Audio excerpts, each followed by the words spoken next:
कार्यकर्ता और अध्यक्ष रहे। अटल जी का जीवन राष्ट्रीय स्वयंसेवक संघ के एक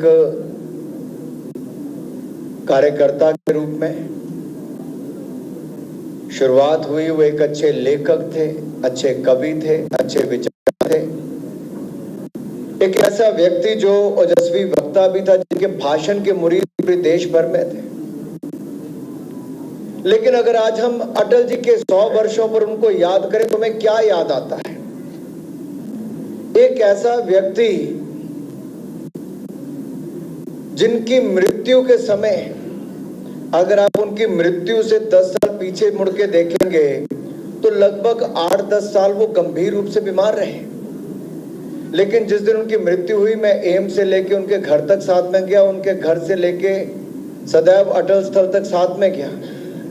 और हम सब के लिए खुशी की बात यह थी कि हमारे नेता अटल जी के साथ वरिष्ठ नेता कार्यकर्ता तो थे, लेकिन आज की युवा पीढ़ी तो हजारों की तादाद में पैदल चल रही थी। एक ऐसा नेता भारतीय जनता पार्टी और देश ने दिया। वो अटल जी की छाप थी, उनके भाषणों की, उनकी सोच की, उनके विचार की, जो सदैव हमारे लिए रहने वाली है। एक ऐसा नेता, आज मैं जिस शहर में खड़ा हूं, जिस राज्य में खड़ा हूं, अगर मैं स्वर्गीय नरसिम्हा राव जी की बात भी करूं तो अटल जी के और उनके संबंध इससे छिपे नहीं है।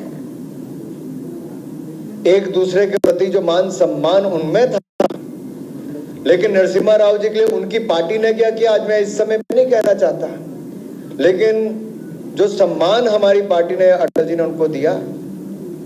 ऐसे ही दूसरी ओर देखिए, जब नेहरू जी ने किसी को चुना कि विदेश में कौन पक्ष रखने जाएगा, तो भी अटल बिहारी वाजपेयी चुना कि जाकर भारत का पक्ष वहां पर रखेगा। लेकिन अटल जी ने बाहर तो गए, लेकिन अटल जी के हिंदी के भाषण ने जो धूम मचाई, वो आज भी पीढ़ी याद करती कि अटल जी ने हिंदी में जाकर यूएन में भाषण किया।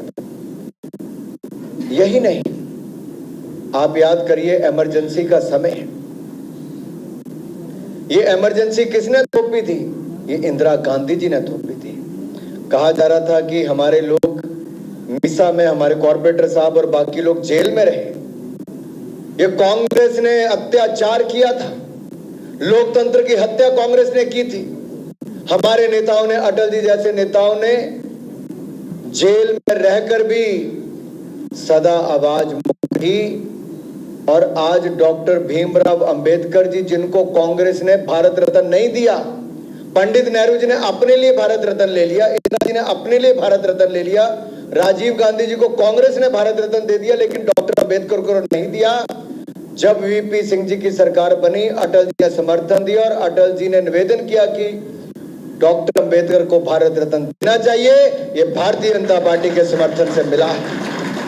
कांग्रेस का चेहरा बेनकाब हो गया अंबेडकर विरोधी।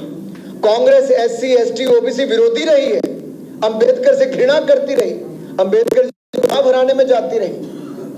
इसलिए मैं कह रहा हूं कि उस इमरजेंसी जो इंदिरा गांधी जी ने थोपी थी, उसका भी अटल जी, अडवाणी जी, पार्टी के बड़े नेताओं सबने उसका विरोध किया। यही नहीं, आज भी अटल जी विपक्ष के नेता हो या अपने नेता हो, तो उनको किस बात के लिए याद करते हैं? उनकी स्टेट्समैनशिप के लिए, उनके भाषणों के लिए, उनके बड़े दिल के लिए। और हम तो सब राजनीति के लोग हैं। मैं आप सबसे कहना चाहता हूं, अटल जी की 2 लाइनें याद रखो। अटल जी ने कहा था, छोटे मन से कोई बड़ा नहीं होता, टूटे मन से कोई खड़ा नहीं होता। और ये 2 लाइनों में राजनीति का सार है। पार्टी तीसरी बार लगातार नरेंद्र मोदी जी के नेतृत्व में देश में बड़ा दिल करके राजनीति करेंगे। तो 15 मई 1998 को तब अटल जी ने एनडीए बनाया, 24 पॉलिटिकल पार्टीज को साथ लेकर आए। तो आज हम गर्व के साथ कह सकते हैं 1998 से लेके अब तक हमने एनडीए के धर्म को निभाया है। विधायक सबसे ज्यादा, मेयर सबसे ज्यादा, जिला परिषद सबसे ज्यादा, पीडीसी के सबसे ज्यादा प्रधान, सबसे ज्यादा कॉर्पोरेटर एनडीए के देश में है। ये अटल बिहारी वाजपेयी, अडवाणी जी से लेके मोदी जी का ये दिया है। इसमें आप सब, लेकिन साथियों देश के सामने एक संकट भरा समय आया। वो संकट भरा समय कब आया? जब कारगिल का युद्ध हुआ। और उस कारगिल के युद्ध में किशन भाई सबसे ज्यादा शहादत मेरे हिमाचल प्रदेश के सैनिकों ने दी, जो भारत की सेना की 55 सैनिक शहीद हुए। और जो सबसे बड़ा सम्मान होता है परमवीर चक्र विजेता होते हैं। 4 लोगों को परमवीर चक्र विजेता मिले, उसमें से 2 हिमाचल के परमवीर चक्र विजेता है, कैप्टन विक्रम बत्रा और राइफलमैन संजय कुमार। लेकिन मैं आपको जो बात याद करवाना चाहता हूं, कारगिल के समय मोदी जी हिमाचल के प्रभारी थे, क्योंकि आप तो उस समय देश में, किशन गारू तो उस समय युवा मोर्चा के राष्ट्रीय अध्यक्ष थे, अब नरेंद्र मोदी जी संगठन में थे, अटल जी देश में प्रधानमंत्री थे उस समय के इनका समय। मैं आपको याद करवाना चाहता हूं, नरेंद्र मोदी जी कारगिल गए। आप में से शायद किसी को पता ही नहीं होगा, नरेंद्र मोदी जी कारगिल गए उस समय के हिमाचल के मुख्यमंत्री के साथ और स्पीकर के साथ। और कारगिल में जाकर एकदम से उन्होंने देखा बंकर में बहुत सारे सैनिक इकट्ठे और नारे लगने शुरू हो गए, भारत माता की जय, अटल बिहारी वाजपेयी जिंदाबाद। तो मोदी जी ने पूछा कि भाई ये नारे फौजी अटल बिहारी वाजपेयी के कैसे लगा रहे? कभी कोई नेता का नारा तो फौजी लगाता है। तो नीचे से आवाज आई कि हम लोग तो रेडियो पे सुन रहे थे कि अमेरिका के राष्ट्रपति ने दबाव बनाकर रखा है कि पाकिस्तान का प्रधानमंत्री अमेरिका पहुंच चुका और अटल जी को उन्होंने बुलाया है, क्लिंटन ने, कि युद्ध विराम करना होगा, आप अमेरिका आ जाइए। अटल जी ने 2 टूक शब्दों में उस समय अमेरिका के राष्ट्रपति को बोल दिया कि जब तक मैं भारत की एक इंच जमीन वापस नहीं ले लूंगा और एक को वापस खदेड़ नहीं दूंगा, मैं भारत से बाहर नहीं रहूंगा।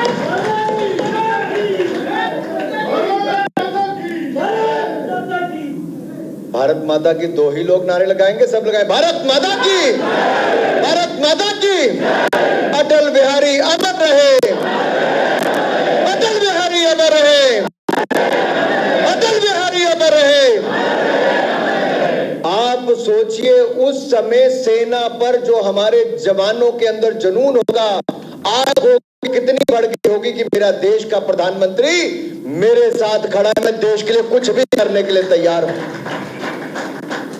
लेकिन उससे पहले के भी युद्ध हुए, 1962 का युद्ध हुआ, 65 का युद्ध हुआ, 71 का युद्ध हुआ।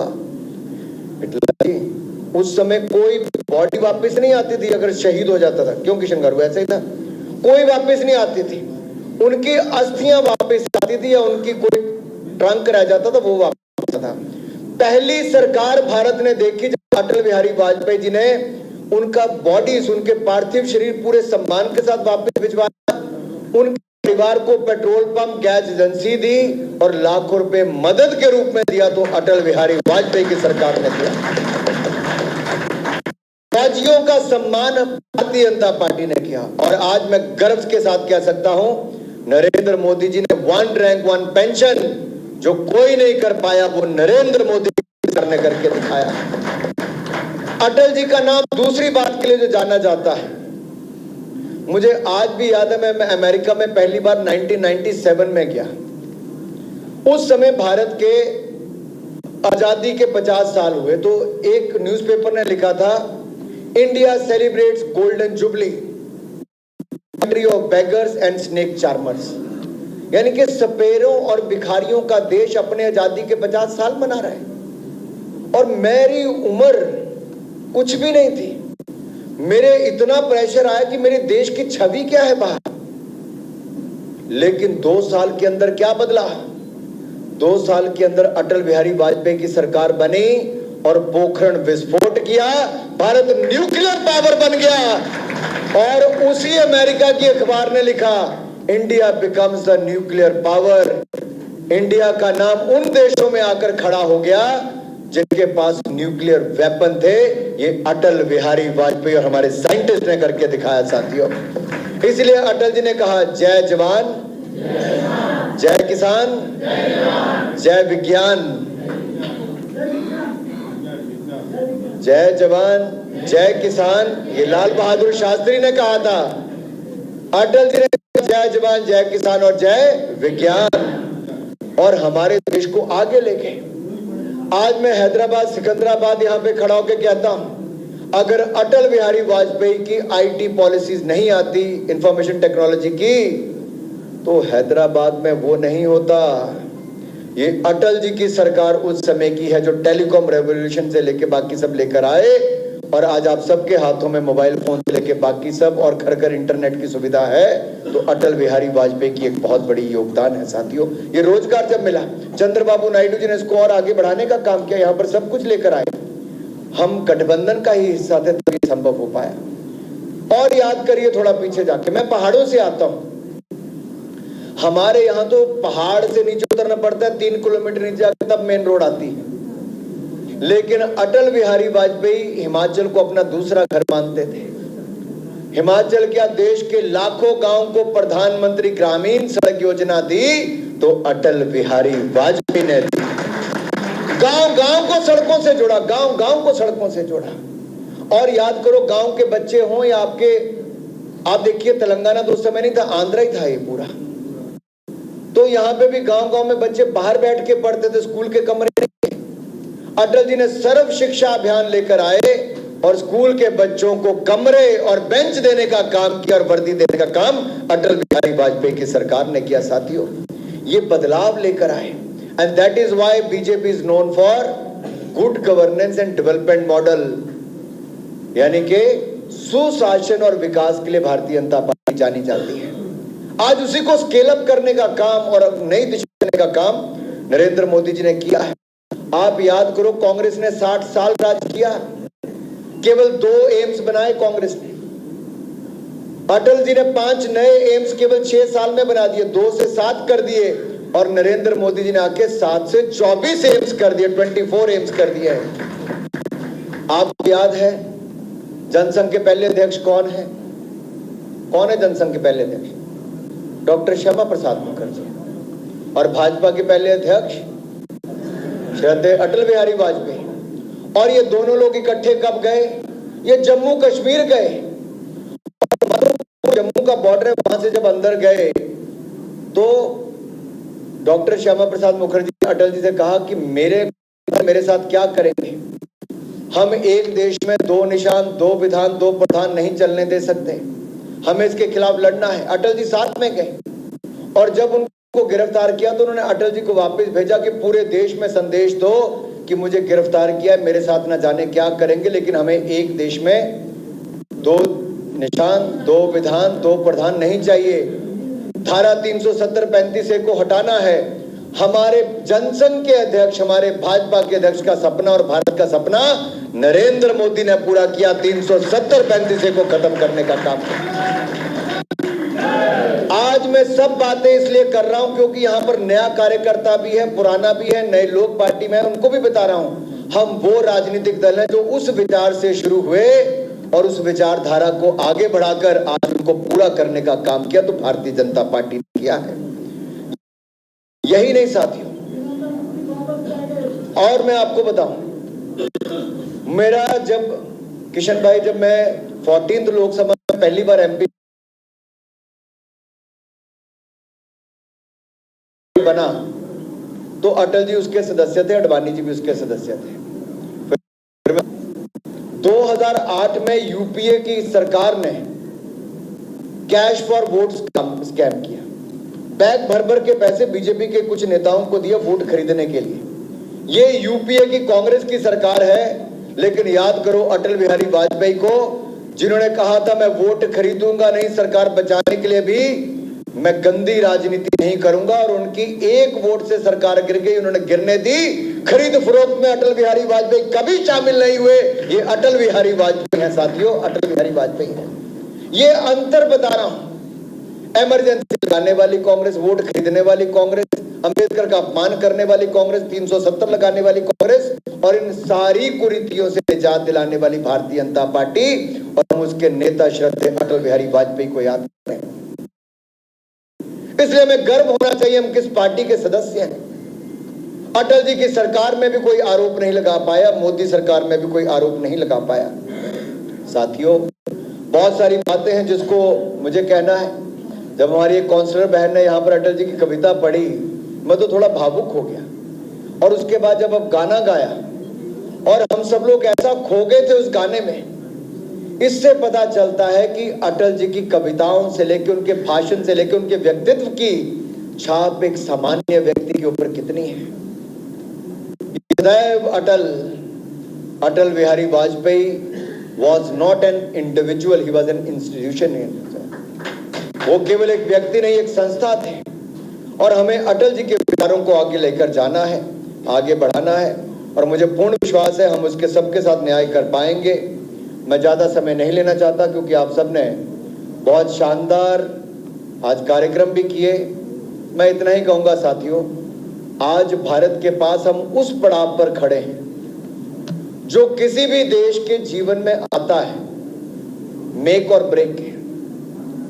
आज भारत की छवि दुनिया भर में ऐसी है कि भारत को लोग एक उम्मीद के रूप में देख रहे हैं, ब्राइट स्पॉट के रूप में देख रहे हैं। और मोदी जी आज केवल भारत के नेता नहीं, दुनिया भर के लोग उनको एक नेता के रूप में मानते हैं, सबसे लोकप्रिय नेता हैं। इसलिए हर भारतीय जनता पार्टी के कार्यकर्ता की ये प्रयास होना चाहिए कि हम अपनी पार्टी संगठन को और मजबूत करें और हम अपने भारत को, जो अटल जी का सपना भी था और जो मोदी जी उसको आगे बढ़ा रहे हैं, हम 2047 में विकसित भारत बनाकर देंगे, डेवलप्ड इंडिया बनाकर देंगे। इसलिए मैं किशन गारू से इतना ही कहूंगा, आप आया, मुझे बोलने का अवसर दिया। डॉक्टर लक्ष्मण जी हमारे पार्टी के वरिष्ठ नेता हैं, बाकी सब नेता यहाँ पर हैं। हम तीनों तो एक ही पीढ़ी के युवा मोर्चा के लेके यहाँ से लेके वहां तक हैं। इतना ही कहूंगा, बहुत मार भी खाई, बहुत चोटें भी सही, बहुत मुकदमे भी झेले, ये हम लोग युवा मोर्चा के समय से करते आ रहे हैं, लेकिन हमने वो देश के लिए किया, नहीं माना है। आज हमें खुशी होती है कि हमने जिस लड़ाई को लड़ते थे, हमारे नेताओं ने आज हमारे देश को आगे बढ़ाने का काम किया। इसलिए साथियों, ये पल है देश के लिए जीने का, आगे बढ़ने का, अटल जी को याद करने का। और मैं तो यही कहूंगा कि मेरे व्यक्तिगत बहुत सारे किस्से हो सकते हैं, मैं उनको नहीं सुनाना चाहता।